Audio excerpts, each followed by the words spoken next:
Welcome back to Ask the Masters. Hey, I am Randy Beard, and we had a really interesting conversation go down the other day about fiberglass pools. And I wanted to bring in a couple of the contributors into that whole train, engaging in it, because behind the scenes, we could see there were a lot of people that were really interested in alternatives to gunite pools. So I brought in some of the people that were engaged in that, Mr. Brent Perry, Christopher Gates, and Ryan Heath. I want to start with Ryan, because Ryan's out driving in the great cold of Canada. Ryan, give us a little history on what you do and what you got going on.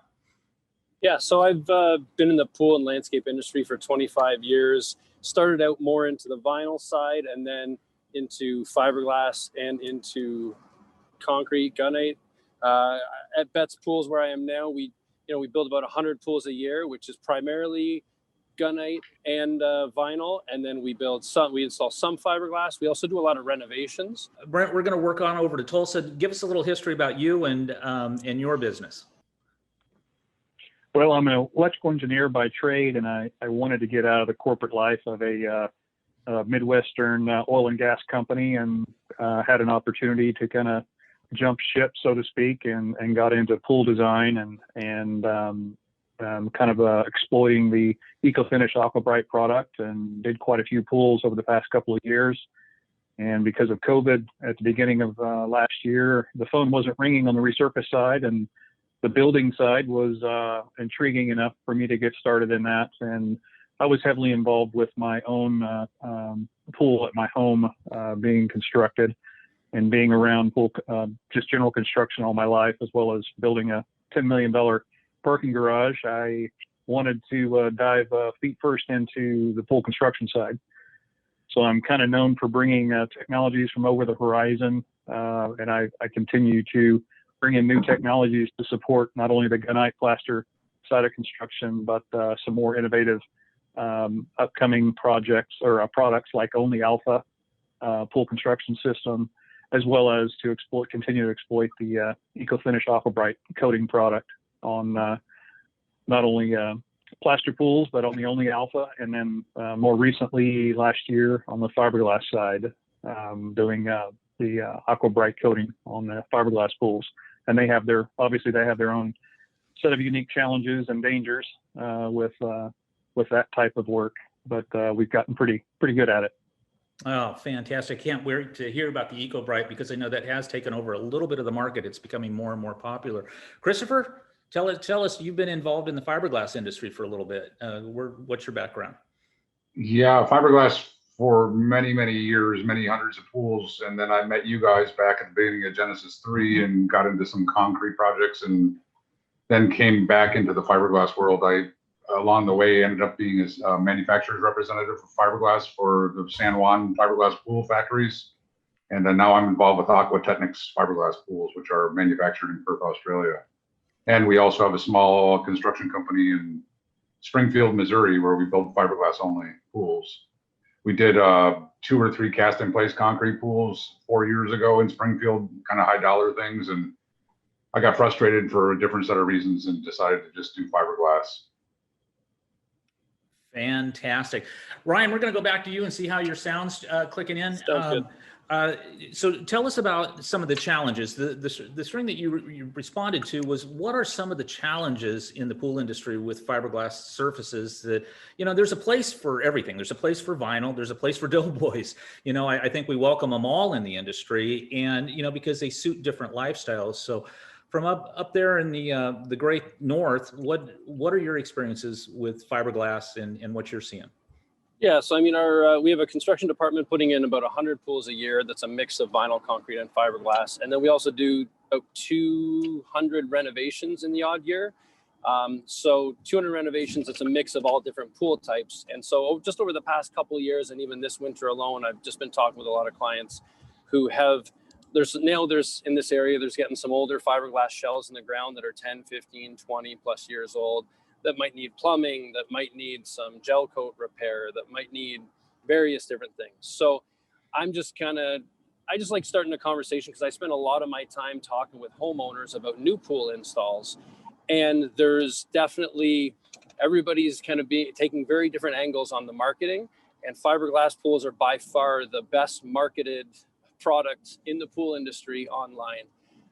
So clients come to me with hearing all sorts of different things. And like I said, we're a very interesting creature because we install all 3 types of pools. Heck, we even put in a few stainless as well.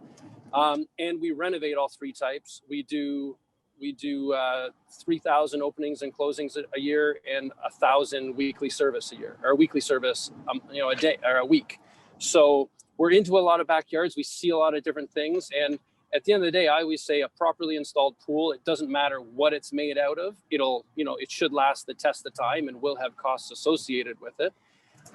As long as it's properly installed. If a homeowner or a contractor maintains the water quality, then your maintenance costs in the long run will decrease. But again, I read websites and I can tell instantly from the information I'm getting what that company is pushing or what they're installing, and the huge ranges of expectations for material cost and longevity and whatnot. So, I mean, not that any one person is going to be able to say, well, a vinyl liner lasts you 9 years on average, right? Fiberglass gel coat is 22 years on average. Nobody's going to tell you a specific number, but homeowners are told all sorts of different things by people motivating their own personal sales. And I just sit back and kind of watch it because I'll put anything in the ground. And my slogan is the water is equally wet in all 3 types of pools. I don't have wetter water in the concrete department, right? So anyway, I like opening the conversation just to sort of what are the actual truths behind it? When something goes wrong in any type of pool, what can we do to resurface it, to rescue it, to fix it up? Because I find, I run into some pretty catastrophic backyards that need major repairs because somebody normally did something wrong on the install side or on the service side. And anyway, fiberglass, it's one of those things. I've done some pretty big reno jobs on that clients weren't expecting because of a bad install or a bad service. So anyway, I just wanted to see what people were doing out there, what products they were using for resurfacing, what the costs were, the lifespans, and then everybody kind of took off talking about warranties and whatnot and see where it goes, right? Wow, fabulous stuff, Ryan. I appreciate that. And I think when it comes to meeting with clients, you've got a great point I want to talk to Brent about. Water is equally wet. And I think these clients these days, they have this thing called the internet and Google, and they've done a lot of the research. So for us in the pool industry, Brent, when you show up and you've got this vast array of an overly informed, Googleized client, how do you approach that with knowledge? Well, it's a very interesting question. I think my favorite statement I hear from customers who are talking about a new pool and then they're saying, "Hey, I want salt because I don't like chlorine." That's one of my favorites, and you have to let that cat out of the bag easily, so as not to offend them. That hey, it's still chlorine. You're not going to escape the chlorine aspects of a salt pool, and probably about 90 to 95% of the time, you see the lights in their eyes kind of dim, feeling that they've been swindled, so to speak.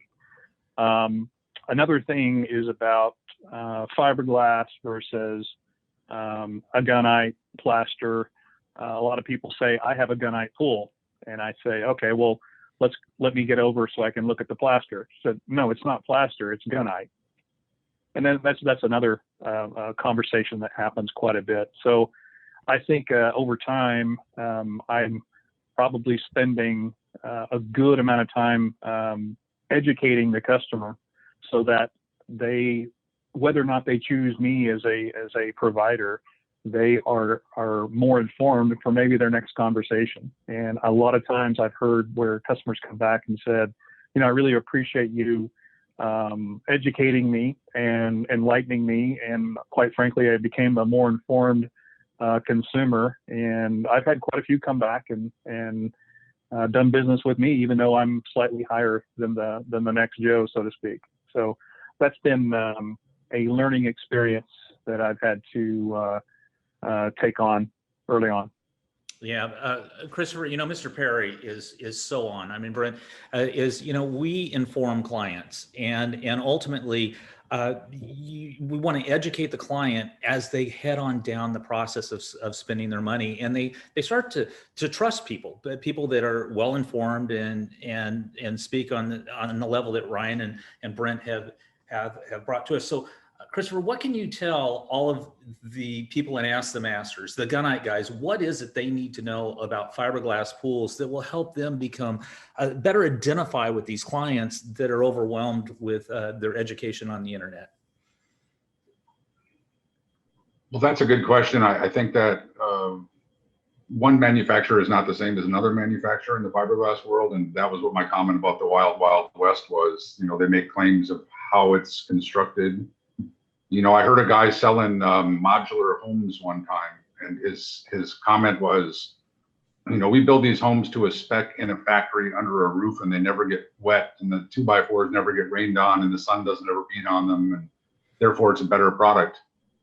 And I started thinking about that relative to fiberglass pools, and there's a lot of truth to that. If it is engineered and truly created in a factory and it's built to spec, then it, you know, that's got some attributes that a normal consumer wouldn't have in a backyard if they have no idea, is there 2 or 3 inches of concrete on top of the rebar? You know, is it bedded right, let alone if you get into hydrology and all that kind of stuff. So in that respect, it's good that it's controlled, but who's making it and what is in it is another. You know, I've been in a factory that said they use a certain chemical that's the, you know, the best chemical to construct fiberglass, and I didn't see any of it in their factory at all. So that's considerations to have, and how long they've been manufacturing and what really is in their product, in their gel coat, which is what the customer sees. And beyond that, it's real similar to concrete. I think about that in all my Genesis 3 classes of yesteryear, you know, gunite or shotcrete or cast in place, and what's in the concrete and how is it applied. And it doesn't matter what it is, who's the best nozzle man, and all that kind of talk that is, you know, familiar to gunite or shotcrete guys. Those are all valid points, but the same thing with fiberglass. What are they putting it in? Is there a geotechnical survey done on the ground it's going into? What is the bedding material? How is it washed in? You know, what's the hydrology on it? What are the orifices sealed with? You know, what are the pipe sizes and all that kind of stuff still matters. Absolutely. I think that's a fabulous point, is the hydraulics don't change. And as Ryan says, water is wet and it's all equally, you know, equal. And I think, you know, the vinyl liner, the fiberglass pools are all great for our industry. There's a place for each and every one of those in every different aspect. Ryan's area is a little bit different because I think Canada's got a wide array of these. In my Southern California market, we're mostly shotcrete. Ryan, what do you expect in 2021 as far as moving forward? Or are you guys busy up there? Are you going to continue putting vinyl, fiberglass, and shotcrete pools in as we head into 2021? Yeah, it's funny. There was a blip in 2020 where I just couldn't get my hand on steel for vinyl pools, and we even had some clients flip over at an additional cost from vinyl liner pool up to a dry gunite pool. Because, you know, what, I got the steel in my yard, I can order the concrete. That's not a problem, right? Whereas vinyl steel walls and fiberglass shells were really difficult to come by for a good chunk of 2020. I mean, now the manufacturers have caught up. I've already got 15 steel kits custom ordered and sitting in a barn right now, waiting for the ground to thaw and the weather to warm up. But we're personally, we'll build about 100 pools, and we've got a few openings in the fall. And again, that's a mix primarily of vinyl and concrete, but then with some fiberglass mixed in there for certain projects. But the problem is, I just see the biggest thing is I got a call this morning from a lady. She wants a May install, and she knows she should be swimming by the end of the week because fiberglass projects only take 3 days. And of course, I laugh at her. If it's fiberglass, vinyl, concrete, you still got to do the interlock, you still got to do the coping stone, you still got to do gas, electrical, put back the fence, install the sod. The 3 days to get water in the pool doesn't get you swimming. So I think that's one of those marketing things that stresses me out a little bit, because regardless of what I'm putting in the ground, you're not swimming for 6 to 8 to 10 weeks in most situations. But I think the biggest thing for us is just weeding our clients out, because there's a lot of people who have very unreasonable expectations, who just jumping on the pool bandwagon thinking that they're going to be swimming this year. And I think any pool builder who's worth their salt shouldn't have availability right now. We should all be booked up, and we should be busy, and it's a great year to work on systems to plan ahead. We're getting into a new project management software, so we actually can plan our installs and our trades going right through into the fall. That's what we're working on right now. I was working on this morning on my computer. So yeah, it's a good year for people to look ahead and just to work your butt off and try to grind it out as efficiently as possible and not waste these great opportunities that we have in the industry. Absolutely incredible content. Brent, what are you anticipating 2021 staycation? Everybody moving forward, what are you going to be focusing on as we progress into 2021, Brent? Well, I think the main thing that 2020 taught me is that scalability and being ready to be able to take on those calls and projects. And 2021 for me is all about being able to exploit the opportunities that are out there, meet the demand. I don't think it's getting any better with the lockdown.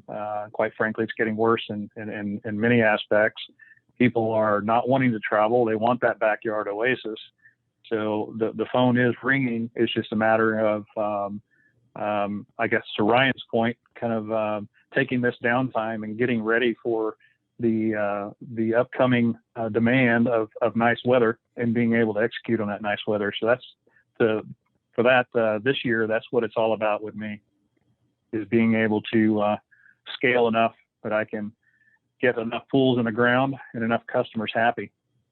Wow. Great insight. Christopher, we're going to let you wrap it up. 2021, what are manufacturers doing to meet the demand that Brent and Ryan need? What are you doing? Well, our manufacturing, our pipeline's pretty good, even though it used to be the worst one coming from Australia. Now it's one of the most solid ones because they haven't stopped working in Perth, and they have a great factory and they can run 3 shifts of employees. Other manufacturers in the fiberglass world here in America, I just heard one that's in the Carolinas that said they're 9 months out on the products, and others are many weeks or months out when it's usually a much quicker supply chain.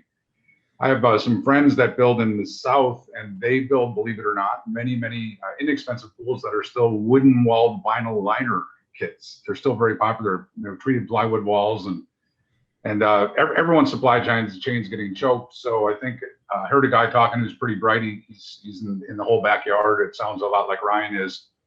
And he was talking about manufactured spas, saying that all the parts and pieces for those they're starting to get choked now from last year. So I think we all would do well. We're buying, bulk and even things like skimmers and return orifices and trying to get ready for that. They say what it was, 2 brothers prayed for rain and one prepared the fields for the rain and one didn't. But it's everything potentially is going to be hard to get, and I don't see it slowing down from any direction. That's what we hear across the board. I want to thank all of you guys, Ryan, Christopher, Brent, for attending Ask the Masters. We'd like to encourage everybody to engage in Ask the Masters. We look forward to having you on an upcoming episode of Ask the Masters. If you will take time to make sure that you like this subscribe to it if you find us on YouTube or anywhere else. Ryan, Christopher, Brent, thanks for taking time out of your day, and thanks for participating in Ask the Masters.